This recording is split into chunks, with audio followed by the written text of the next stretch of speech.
Hi everyone, in front of me I've got a Redmi 17 and let me share with you how to show battery percentage on the status bar in this device.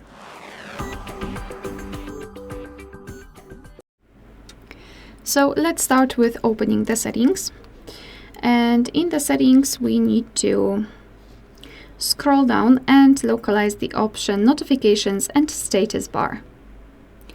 Then go to battery indicator, which is right here. And as you can see, we've got three different options. So we can either show only the battery indicator, show the percentage inside the battery icon, and this option is currently applied in my case, or just show the percentage next to the battery icon. So just choose the option that you like the most. Alright, so that will be all. Thank you so much for watching. Please hit the subscribe button and leave the thumbs up.